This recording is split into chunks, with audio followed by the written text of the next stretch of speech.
Welcome to FactSpeak channel. Before to start, please subscribe, like and hit the bell icon to get notified on our new videos. Today, we will investigate our special topic mystery solved, boy in box finally identified and named after 65 years of investigations. The case of the boy in box finally took leap turn in 65 years of investigation after an advanced genetic testing. The 4-year-old victim has been revealed to be Joseph Augustus Zarelli. The circumstances in which Augustus Zarelli died and his perpetrator are still being hunted by police. Please stay tuned as we're going to look into 65 years investigation work that went into unfolding and solving this mysterious murder by police and private citizens. The boy in the box was the name given to an unidentified child whose body was found in a cardboard box in the Fox Chase neighborhood of Philadelphia, Pennsylvania in 1957. On February 25, 1957, a box was discovered by a passing motorist in a wooded area near Susquehanna Road. Inside the box was the body of a young boy who appeared to be between 4 and 6 years old. He had been beaten and starved, and was wrapped in a plaid blanket. The police were unable to determine the child's identity, and the case remains one of the oldest unsolved murder cases in the United States. The child's body was buried in a potter's field, but was exhumed in 1998 for DNA testing. Despite numerous leads, the child's identity and how he died have never been determined.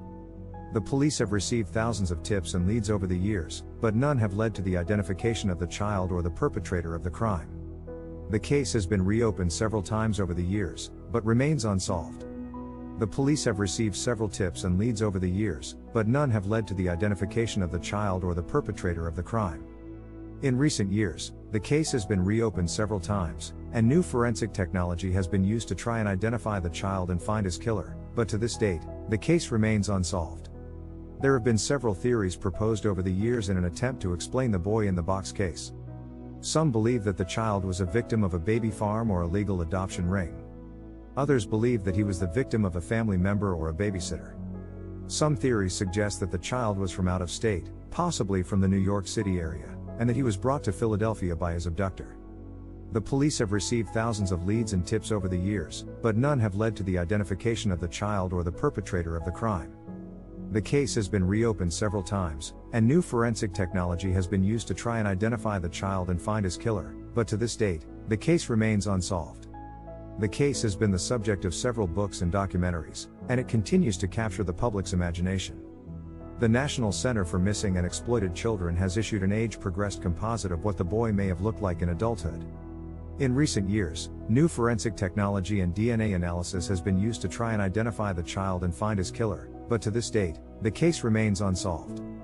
In addition, a few years ago, a website was created to help to solve the case, and a few men have come forward claiming to be the boy in the box, but all have been proven to be false leads or hoaxes. Despite the lack of answers, the case remains open and the Philadelphia Police Department continues to receive tips and leads, hoping one day to solve the mystery of the boy in the box. In addition to the police investigation, there have been several private citizens and amateur sleuths who have taken an interest in the case and have conducted their own investigations. They have compiled information from various sources and have put forward their own theories and suspects, some of which have been considered by the police.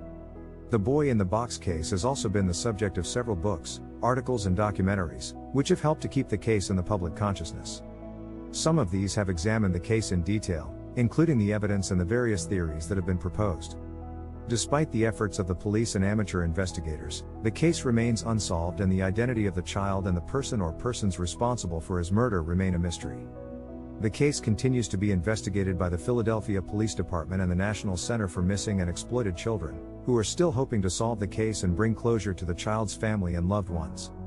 The case of the boy in the box remains one of the oldest unsolved murder cases in the United States, and it continues to capture the public's imagination as people continue to hope for answers and justice for the unidentified child. The case of the boy in box finally took leap turn when, from an advanced genetic testing, the 4-year-old victim has been revealed to be Joseph Augustus Zarelli. The circumstances in which Augustus Zarelli died perpetrator is still being hunted by police. Please don't forget to subscribe, like, press notification bell button and provide your feedback in comment section.